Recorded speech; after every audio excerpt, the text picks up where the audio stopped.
दोस्तों, जैसे कि आप सब जानते हैं कि कंगना दीदी की एक और फिल्म का अनाउंसमेंट हुआ है जिसका नाम है सीता।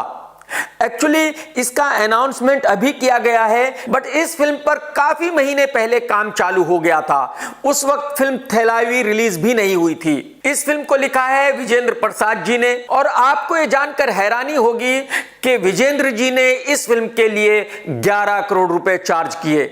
सिर्फ साइनिंग अमाउंट 3 करोड़ रुपए लिए थे। मैं आपको यह बता दूं कि आज तक बॉलीवुड की हिस्ट्री में किसी भी राइटर ने 11 करोड़ रुपए किसी फिल्म के लिए चार्ज नहीं किए, और मैं गारंटी के साथ कह सकता हूं कि आगे आने वाले 50 साल में भी कोई राइटर 11 करोड़ चार्ज नहीं कर पाएगा। तो अब समझने की कोशिश करते हैं कि भाई ऐसी क्या वजह रही होगी कि प्रोड्यूसर ने विजेंद्र जी को 11 करोड़ रुपए दिए। देखिए, पहले तो यह बिल्कुल क्लियर है कि प्रोड्यूसर कोई नया है, क्योंकि अगर कोई नॉन प्रोड्यूसर होता तो 11 करोड़ रुपए कभी नहीं देता। जो नए प्रोड्यूसर आते हैं बेचारे बकरे वही बनते हैं।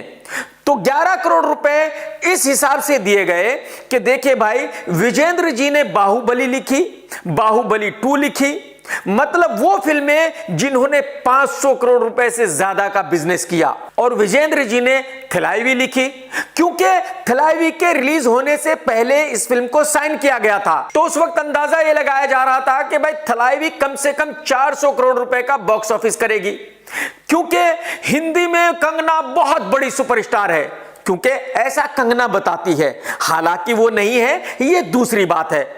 और क्योंकि फिल्म जया जी की बायोग्राफी है और विजेंद्र जी ने लिखी है, तो जाहिर सी बात है साउथ की पब्लिक भी टूट पड़ेगी और सारे शोज हाउसफुल जाएंगे। तो फिल्म थैलावी रिलीज होने के बाद कंगना पैन इंडिया बहुत बड़ी सुपरस्टार बन चुकी होगी, और क्योंकि सीता 5 लैंग्वेज में बनेगी, तो अगर एक लैंग्वेज में इस फिल्म ने 100 करोड़ का बिजनेस भी किया तो 500 करोड़ का बिजनेस होगा।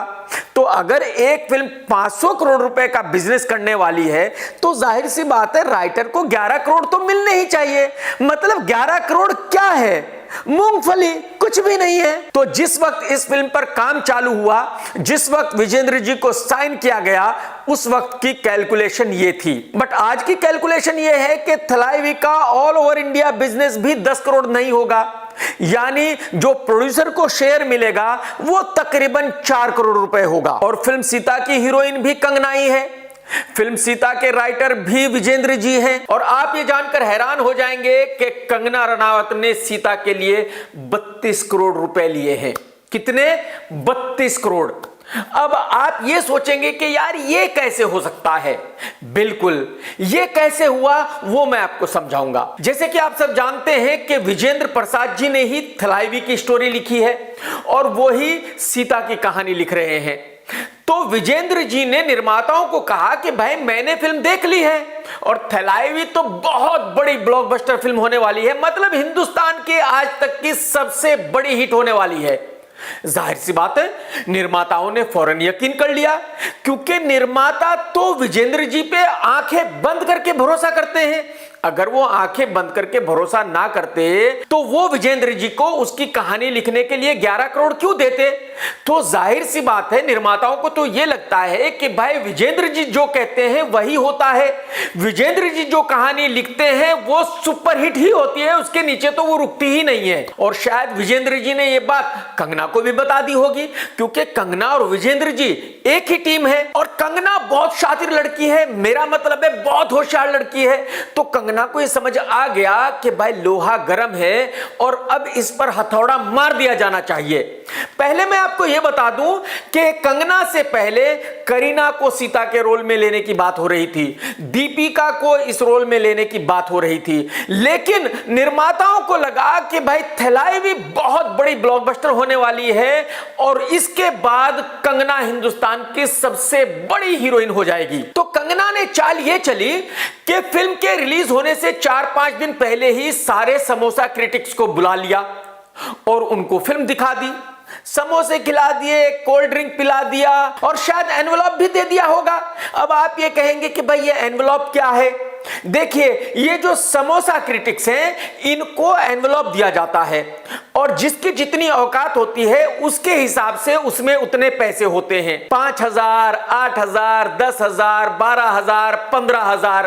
15,000 के ऊपर किसी एनवेलप में पैसे नहीं होते, क्योंकि इन बेचारों की इससे ज्यादा औकात है नहीं। तो खैर, सारे समोसा क्रिटिक्स ने थलाइवी को 4 और 4.5 स्टार्स दे दिए, जैसे वो सारी फिल्मों को देते हैं। इन समोसा क्रिटिक्स की रेटिंग का अंदाजा आप इससे लगा सकते हैं कि इन्होंने भुज को भी 4 और 4.5 स्टार्स दिए थे।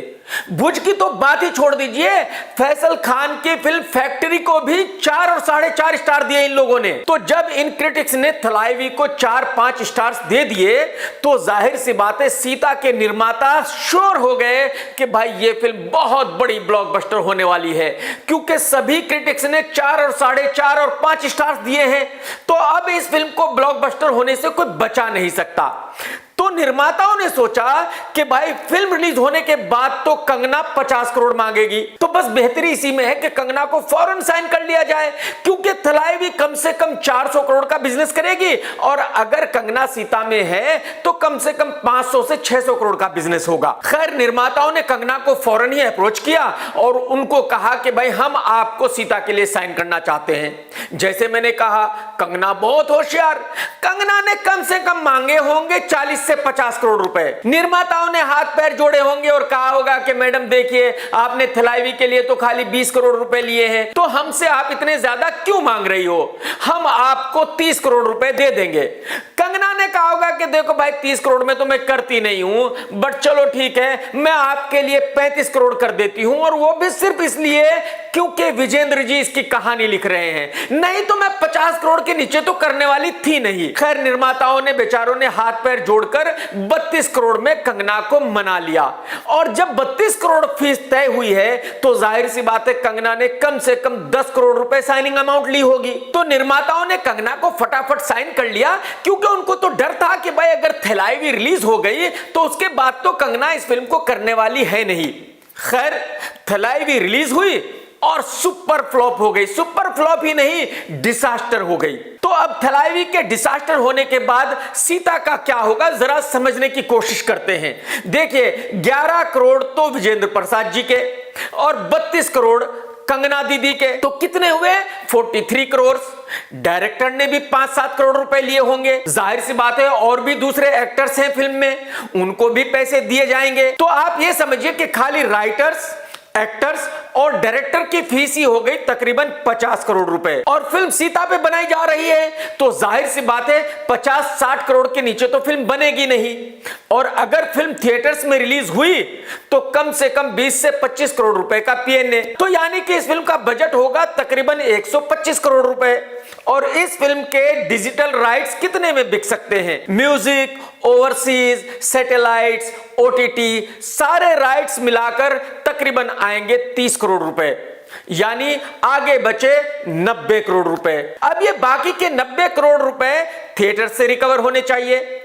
थिएटर से तब रिकवर होंगे अगर फिल्म थिएटर्स में रिलीज होगी, और अगर फिल्म थिएटर्स में रिलीज होगी तो जाहिर सी बात है इस फिल्म का भी वही हाल होगा जो थलाइवी का हुआ है, यानी ज्यादा से ज्यादा 10 से 15 करोड़ रुपए बिजनेस होगा थिएटर्स पर, यानी प्रोड्यूसर को मिलेगा तकरीबन 4-5 करोड़ रुपए, 6 करोड़ रुपए। तो मैं ऐसा समझता हूं कि इस फिल्म में 70 से 80 करोड़ रुपए का नुकसान होना तय है, बिल्कुल पक्का है। तो अब जो ये नए नए निर्माता बने हैं, इनकी नींद उड़ गई है, इनके गले में फंस गई है छछूंदर, ना तो निगल सकते ना तो उगल सकते, क्योंकि अगर फिल्म बनाएंगे तो 70 से 80 करोड़ का नुकसान होगा, और अगर फिल्म नहीं बनाएंगे तो अब तक जो बढ़ चुके, जो लग चुके तकरीबन 25 से 30 करोड़ रुपए, उनका नुकसान होगा। और नए प्रोड्यूसर की एक खासियत होती है कि जब एक दफा उसका पैसा किसी फिल्म पर लग जाता है, फिर भले ही वो बर्बाद हो जाए लेकिन उस फिल्म को बनाता जरूर है,